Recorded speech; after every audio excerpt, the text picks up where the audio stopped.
Geopolitical tension के बीच भारत चुपचाप अपनी आर्थिक स्थिति को और मजबूत कर रहा है।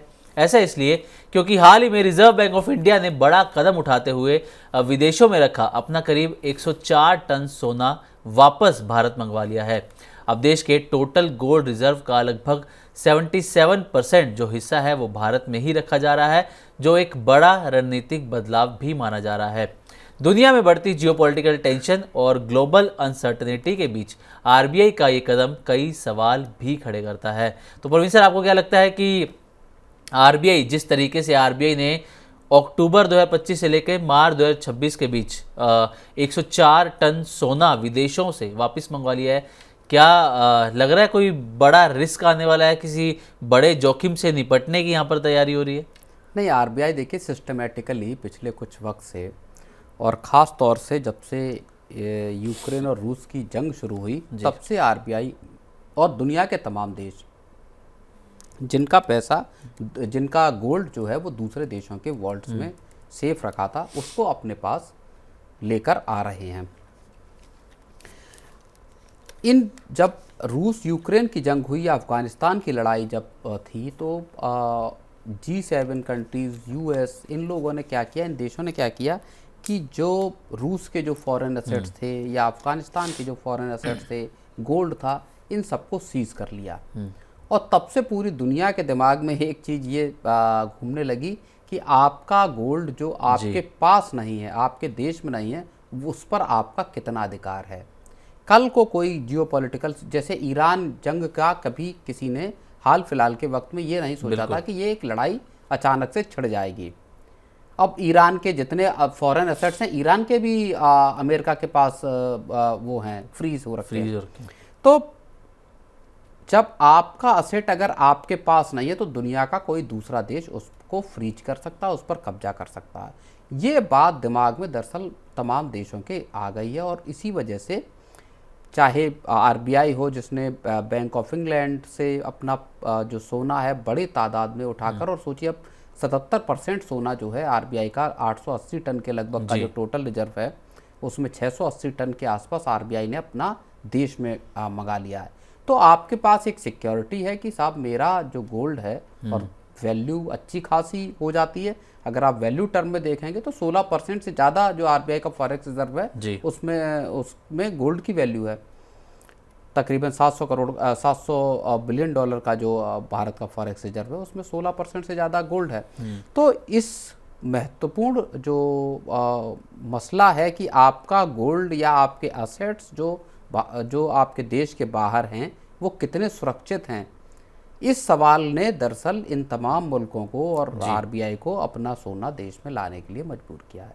ओके, प्रवीण सर, ये मेरे को लगता है हमारे दर्शक भी जानना चाहेंगे कि हम जो अपना गोल्ड विदेशों में रखते हैं या कोई भी कंट्री जो है वो अपना जो सोना बाहर रखती है, इसके क्या फ़ायदे नुकसान है सर? बाहर क्यों रखती है? नहीं, देखिए सबसे पहला जो वजह है वो सेफ्टी, कि आपका सोना फला मुल्क में सेफ्टी अच्छी है, वहाँ से कोई सोना इसको लेकर नहीं जा सकता, इसलिए उस मुल्क में किसी भी XYZ देश में आपने, जहाँ भाई यूरोप में या इंग्लैंड में या मान लीजिए आप यूएस के वॉल्ट में रखते हैं, तो इसकी वजह यही है कि आपको लगता है कि वहाँ आपका सोना सुरक्षित है। एक 1991 का जो पूरी क्राइसिस एक आई थी उसमें भारत को अपना गोल्ड गिरवी रखना पड़ा था। तो कई बार आपको जब जिन देशों की स्थितियां खराब हो जाती उनको गिरवी रखना पड़ता है। एक वजह यह भी है कि भारत के अब चूँकि आर्थिक हालात बहुत मजबूत हैं, इस सोने को जब आप किसी दूसरे देश में रखते हैं तो उसकी एक आपको कस्टडी की फ़ीस भी चुकानी पड़ती है। तो ये सब भी पैसा नहीं चुकाना, तो इसलिए भी एक बड़ा फैक्टर बनता है कि आप उसको सोने को अपने देश में लेकर आ जाएं। ओके, अच्छा एक चीज़ और सर, हम तो अपना सोना जो है विदेशों में रखा है, हम वापस मंगवा रहे हैं और हम लगातार खरीद भी रहे हैं, जो हमारा आरबीआई लगातार खरीद भी रहा है। लेकिन आप जानते हैं कई देश जो हैं, रशिया की बात कर लें तो 22,000 केजी गोल्ड बेच चुका है रशिया अपना। टर्की लगातार अपना गोल्ड बेच रहा है। ये क्यों बेच रहे हैं सर? इनको क्या ऐसा नज़र आ रहा है, क्या इनके देश में कोई संकट की स्थिति है इसलिए गोल्ड बेच रहे हैं? क्या रीज़न है सर? और हम तो लगातार खरीदारी कर रहे हैं, चाइना भी खरीद रहा है लगातार। नहीं, हाँ, दुनिया के देखिए ज़्यादातर मुल्कों ने, अगर आप 2018 से देखेंगे, तब से गोल्ड की लगातार सेंट्रल बैंक जो दुनिया के हैं उन्होंने खरीदारी गोल्ड की शुरू की है। और इसकी वजह एक ये भी है कि पूरी दुनिया जो है वो अमेरिकन डॉलर से दूरी बनाना चाहती है। गोल्ड को एक सॉलिड या एक रियल असेट माना जाता है। जो हम लोग कल भी बात कर रहे थे कि साहब जो प्रिंटेड करेंसी है जो है उसकी क्या ही वैल्यू है, जो रॉबर्ट कियोसाकी भी बोलते हैं कि आप ये प्रिंट करेंसी आप जितनी चाहे मर्जी उतनी छाप लीजिए। तो एक तो अमेरिकन डॉलर से डिपेंडेंसी कम करने के लिए, दूसरा सबको ये समझ में आया है कि जो सेफ हेवन वाला जो कॉन्सेप्ट है कि गोल्ड आपका ज़्यादा सेफ है।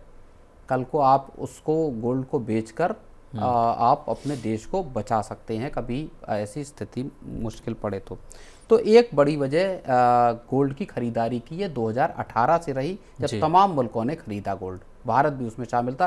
पिछले साल भी 27 टन के आसपास भारत ने सोना खरीदा। रूस या टर्की जैसे या कुछ देश जिन्होंने सोना बेचा है, उसकी रूस के सामने देखिए दूसरी वजह है, जब से यूक्रेन की लड़ाई शुरू हुई है आर्थिक हालात चरमरा गए हैं, तमाम तरह के सैंक्शंस लगे हुए हैं। रूस के सामने एक बड़ी मजबूरी इस बात की है कि पूरी देश की इकोनॉमी को चलाना है।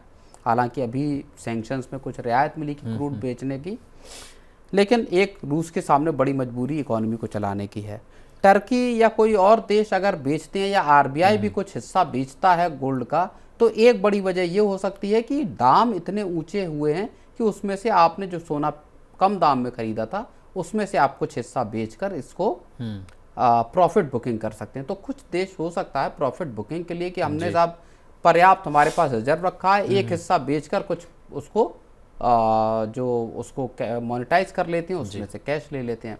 तो एक ये वजह यहाँ पे हो सकती है। तो सर हमने जो अपना सोना वापस मंगाया है, क्या इससे जो हमारा रुपया लगातार कमज़ोर हो रहा है 95 के लेवल को भी क्रॉस कर चुका है, आपको लग रहा है रुपये में थोड़ी मजबूती आ सकती है या इन्फ्लेशन में कुछ ऐसा बदलाव, क्या इम्पैक्ट इसका हो सकता है? नहीं देखिए, सोने को अपने देश में लेकर आने का ना तो इन्फ्लेशन पर असर होगा, ना आपका इसका रुपए पर कोई असर होगा।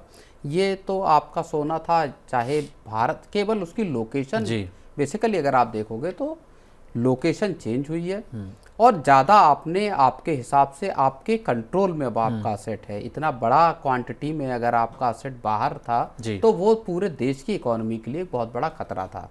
कल को लड़ाई होती है तो आप जैसे आज रूस के पास अपना सोना रखा है तो वो उस सोने को बेच पा रहा है, उसके बदले पैसा या अपनी इकोनॉमी को चला पा रहा है। अगर आपका सोना आपके पास नहीं है और जो दूसरा कंट्री है वो उस सोने को जब्त कर लेता, फ्रीज कर लेता, तो आपके पास फिर साधन बचते नहीं हैं।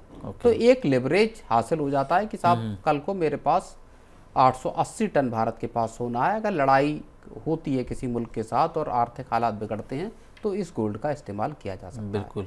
और भारत का एक और कदम हम कह सकते हैं उठाया कि गोल्ड और ज़्यादा जो मार्केट में आ सके, गोल्ड मोनेटाइजेशन स्कीम, जिसके बारे में हमने डिटेल में बातचीत भी की थी सर, वो भी एक अच्छा कदम सरकार की तरफ से हो सकता है ऐसी अगर कोई कठिन परिस्थिति हमारे सामने आती है तो। बिल्कुल, ये भी अच्छा कदम हो सकता है जहाँ पे कि सरकार सोने को आपसे लेकर उसको मेल्ट करके उसको सेल ऑफ कर सकती है। जी।